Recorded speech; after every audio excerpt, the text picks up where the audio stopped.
Thelma Plum with We Don't Talk About It. Welcome back. It is the Country Viewpoint here on your colour of Country Life, Flow FM. It's time to check in with one of our regulars on the program for the first time in 2024. Dr. Anne Webster, the Nationals member for Mallee, joins me on the line. Lovely to be with you. How are you? I am very good, thank you, Alice, and I hope you are too. Happy New Year. Yes, and to you as well. Anne, tell us how your break was. Look, I had some quiet days at home. And I actually came over to your territory and went down to Adelaide to see one of the Big Bash games, which, I mean, you know, I'm Victorian, so Melbourne won, so that was really nice. But, you know, just had a couple of days with family down there and did something important which I haven't been able to do for about 5 years in this job. You don't get much time to stop and do other things. So to teach my grandchildren how to sew with a sewing machine is, you know, that's good. You feel like you're passing on a bit of a skill, and things like that I think are very important, and we need to be able to do that. Just out of interest, I wonder what's your position on sort of the cynical view that a lot of general punters out there take up, you know, no matter which, side of the ledger politicians are on, they sort of have that typical cynical view of politicians. But then when they see them out at the cricket or a, significant public event, it sort of hits a bit more as far as, them being able to relate to that type of thing. Is that something that goes on there, Anne? Oh, look, I'm sure people have got preconceived ideas about what politicians are like, and it's one of my pleasures is to be able to go down to a coffee shop here in Mildura where I live, or in any of the towns of Mallee, and have a cup of coffee and just say good day to people. I think being real, somebody that they can approach with whatever questions they might have or views they might have is very, very important. And it's why I'm actually starting up doing mobile offices again. But I think, turning up at the cricket, I don't think I saw anyone I knew. They might have seen me, but I didn't see anyone I knew. Look, we're just ordinary people who, some of us have not got a political career. We didn't map it out. We put our hands up because we want to be part of a difference and making a difference in our neck of the woods and for Australia generally. And, I guess, having passionate politicians around is important. We might not be the ones who have all the policy ticker boxes sorted because we've worked as a staffer for years and years.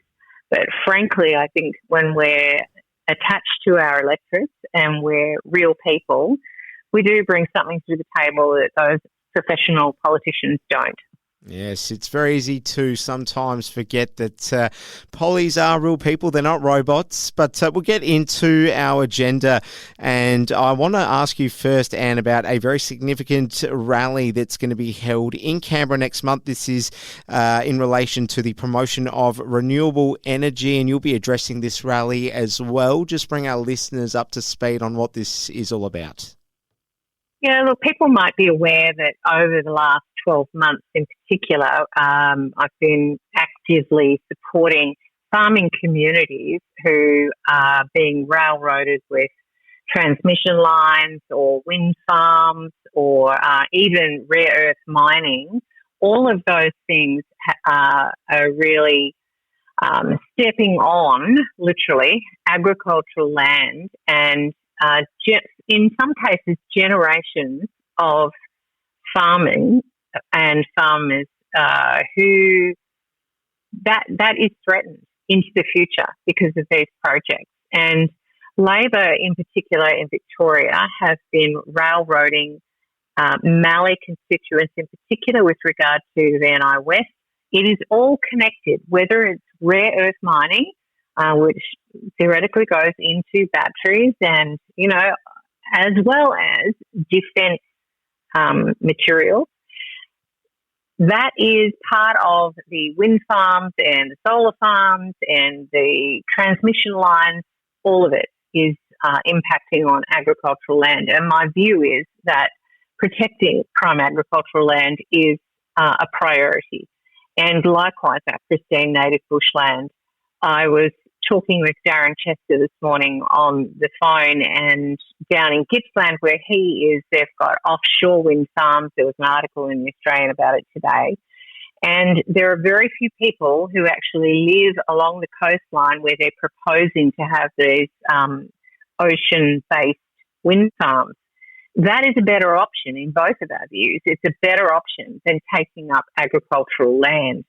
Now, the problem is, Alice, that we have some farmers who are happily engaging with companies to put wind towers onto their own land, and they consider it drought proofing. You know, they'll receive X dollars per year for each wind turbine that they put on their land.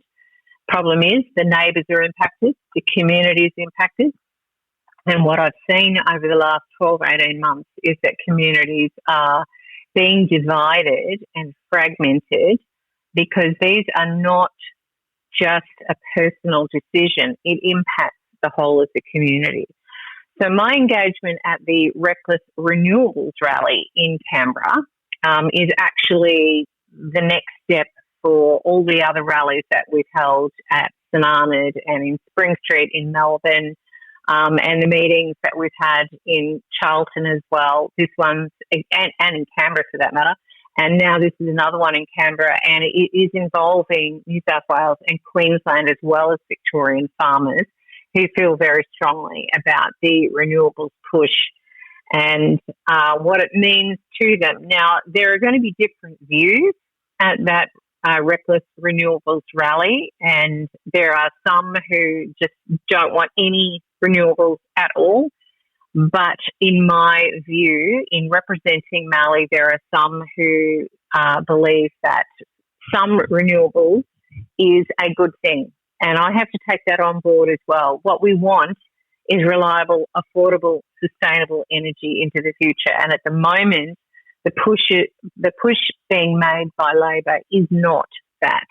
And energy prices continue to soar. Yes, she is not wrong about that. That is Anne Webster, the Nationals member for Mallee. I'm going to keep her on the line. We'll return to my conversation with her real shortly. You're listening to the Country Viewpoint, third hour here on Flow FM. Keita Alexander with Date Night, and welcome back. It's the Country Viewpoint on Flow FM.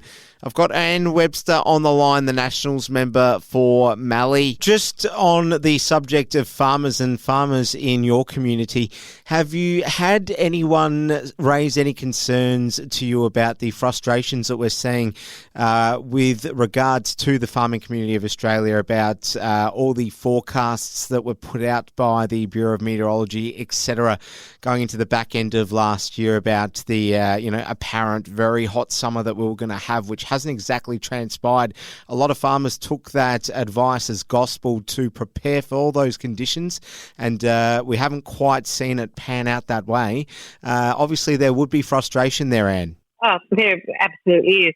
Ian Hastings was, of course, in one of the major papers talking about this in the last week, a farmer from down south, and with justification, the bomb proclaiming something that we have no evidence for thus far, and missing the fact that this was actually going to be a very wet summer,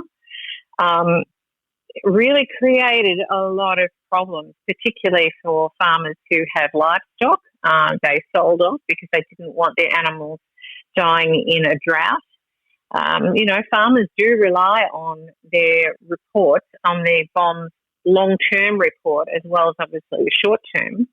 And they need to do better. They cannot afford to run the line that works for the government of the day, in this instance, Labor and the climate change, disasters that Labor constantly spruik. Fair enough. We'll move along and discuss a final matter on our agenda, and this relates to what you've described recently as the broken migration system, which is hampering health professional entries. So just give us the story behind this, Anne. Yeah, look, we've read the reports that Mildura and Robinvale have the highest number of people seeking permanent protection visas when frequently they are not approved.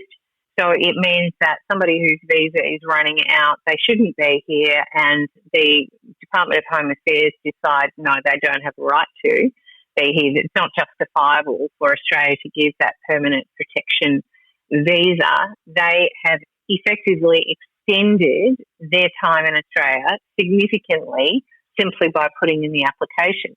And that's worked for many people in Robinvale and Mildura.